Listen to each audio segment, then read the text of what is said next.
évangile de Jésus-Christ selon saint Jean. Gloire à toi, Seigneur.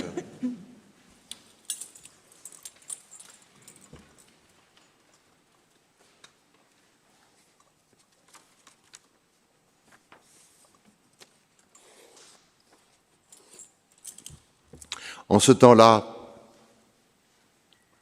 Jésus arriva à une ville de Samarie appelée Sychar, près du terrain que Jacob avait donné à son fils Joseph.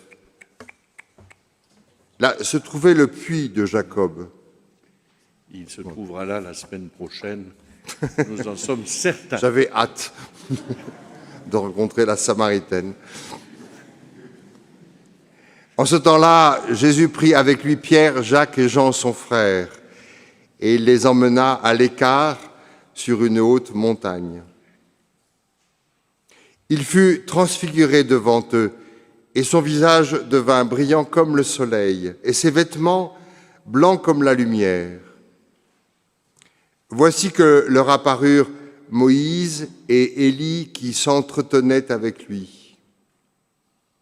Pierre alors prit la parole et dit à Jésus, « Seigneur, il est bon que nous soyons ici. Si tu le veux, je vais dresser ici 3 tentes, une pour toi, une pour Moïse et une pour Élie. » Il parlait encore lorsqu'une nuée lumineuse les couvrit de son ombre, et voici que de la nuée, une voix disait, « Celui-ci est mon Fils bien-aimé, en qui je trouve ma joie, écoutez-le. » Quand ils entendirent cela, les disciples tombèrent face contre terre et furent saisis d'une grande crainte. Jésus s'approcha, les toucha et leur dit, « Relevez-vous et soyez sans crainte. » Levant les yeux, ils ne virent plus personne, sinon lui, Jésus, seul. En descendant de la montagne, Jésus leur donna cet ordre, « Ne parlez de cette vision à personne avant que le Fils de l'homme soit ressuscité d'entre les morts. » Acclamons la parole de Dieu. Louange à toi, Seigneur Jésus.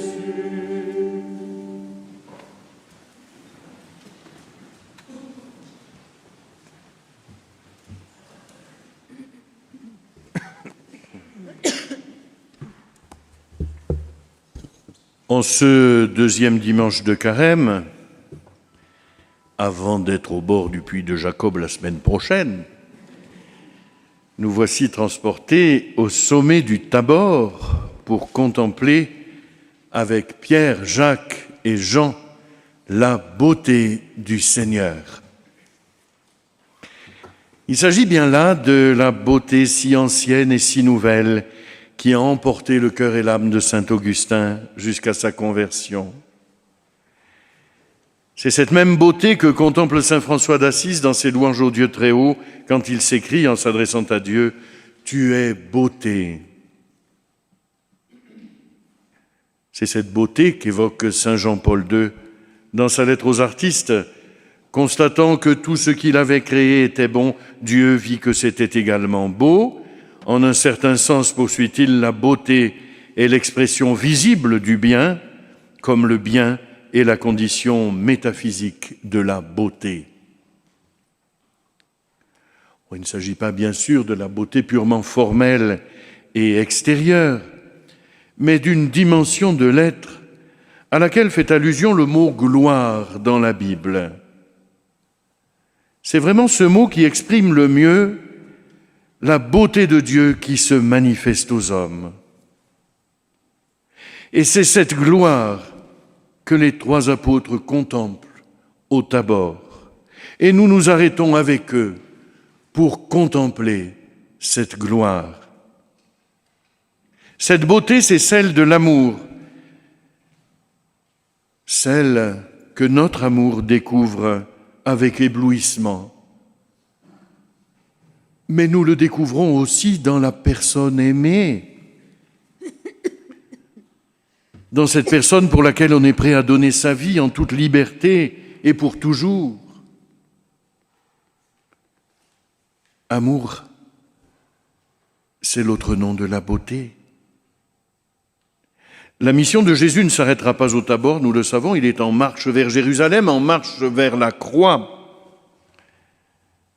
Et ce sera là que la violence et la haine vont se substituer à l'amour. Ce sera là que la domination écrasante se substituera à la justice et semblera nier toute beauté véritable. La laideur de la violence, l'horreur du mal.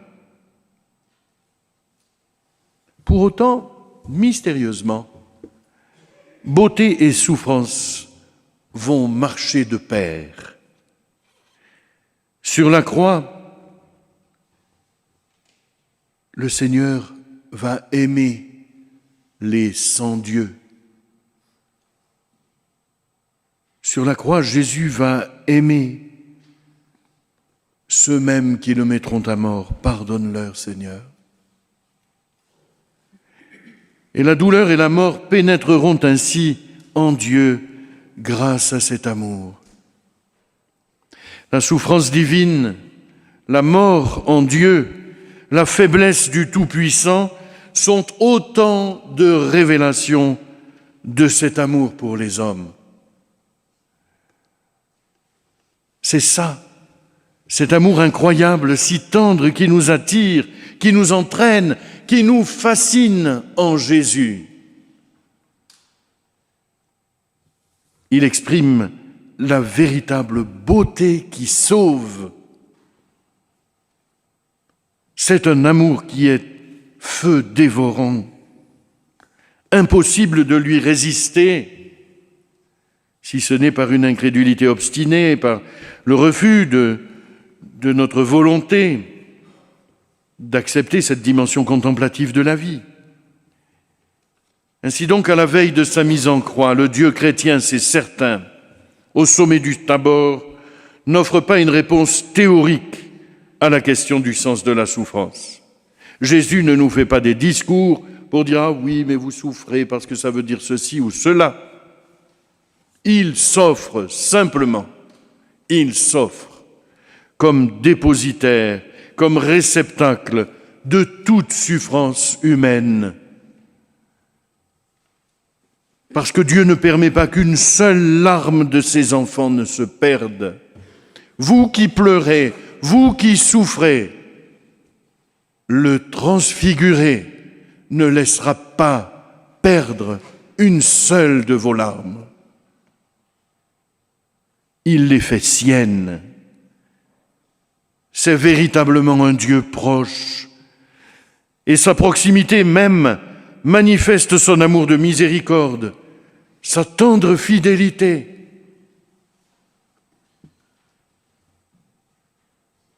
Il nous invite à entrer dans le cœur du Fils qui s'en remet au Père, à nous sentir ainsi habitants au cœur même du mystère d'amour et de don qu'est la Trinité sainte.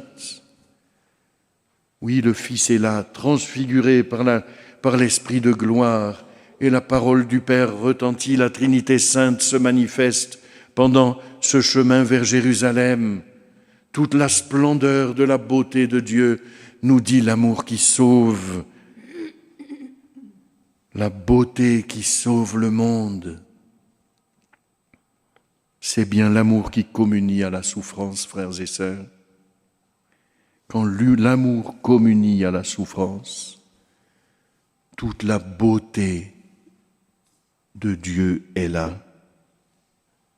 Jésus est bien le plus beau des enfants des hommes, parce qu'il communie à toutes nos souffrances. Laissons-nous, en ce dimanche, laissons-nous éblouir par son visage de lumière, comme par sa sainte face déchirée par les coups.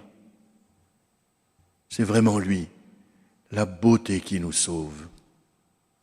Amen.